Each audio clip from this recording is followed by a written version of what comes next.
Good morning, good morning, good morning. Good morning sa inyong lahat. Ayan, patayin natin yung exhaust fan. Ayan, good morning. Ayan, nakikita po natin ang ating mga preskong kingfish ngayong araw. So, ngayon ipapakita ko sa inyo paano siya i-marinate bago siya iprito. So, guys, bantayan nyo, tingnan nyo mabuti. Gagawin ko, tuturuan ko kayo. So, let's start with ilalagay natin siya sa malaking lagayan para siya. Ayan. Ayan. Like that. Okay? So, ang una nating ilalagay ay ang asin. Sira po yung aming lagayan ng asin. So, ganyan lang. Kunti-kunti lang, hindi siya masyadong hindi siya masyadong maalat. Ayan. And then, flip over. Kabila naman. Ayan. So, next ay ang ating agoy. Hindi ko binuksan. Paminta. Yan. Powdered black pepper siya. Gaganyan lang natin.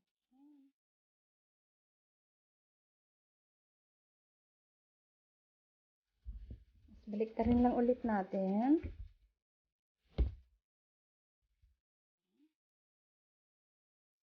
Pepper. Yan.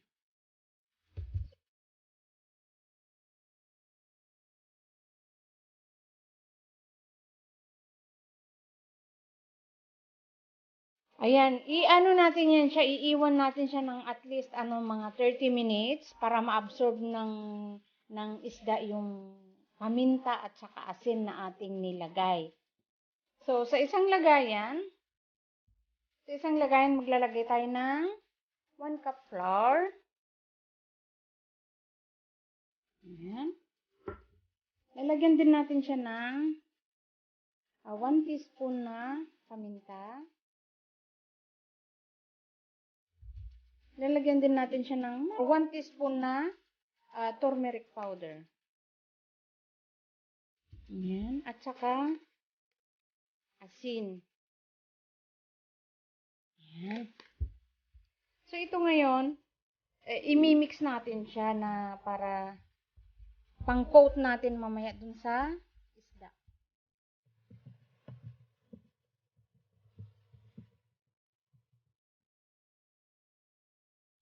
Ayan. So, ayan. Okay na yan. Ayan. So, ito na siya, guys. After 30 minutes nating na-marinate sa asin at saka paminta. Ayan. Okay na ito siya. Ayan. So, ang gagawin natin ngayon, ang lalaki ng kingfish. Ang gagawin natin ngayon ay ididip natin siya. I-roll natin siya sa harina. Ayan. Ayan. Look at that. Ganyan lang yan. Lahat ng mga singit-singit niya, lagyan ng harina. Ayan. Tapos, ibabalik ulit natin dyan. Ayan.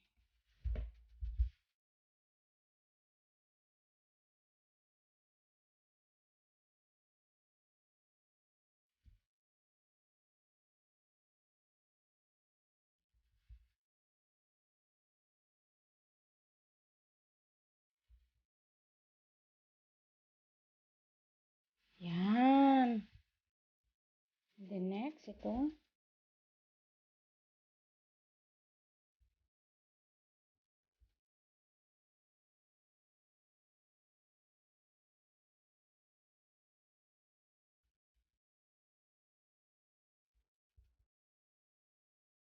Ayan.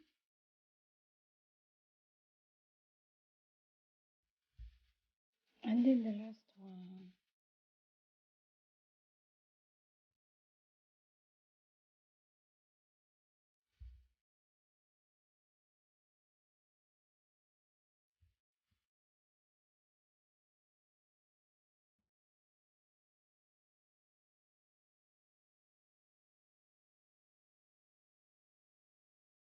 Actually,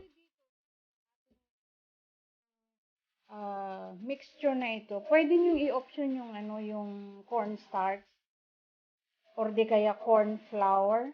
Yan, pwede niyo siyang i-option. Pero wala kasi kami nun, kaya flour lang yung ginamit ko. Lagyan niyo lang siya ng turmeric powder, ng black pepper, ng asin. Yun. Tatlo lang. Tapos i-ano nyo lang, i-mix nyo lang ng ganun. Tapos, yun ang dito nyo i-roll yung ating isda or chicken, ganun. So, ayan guys, hintayin na lang natin mamaya. Ipapakita ko sa inyo paano siya prituhin. So, ayan guys, mag-iinit na tayo ng ating palayo.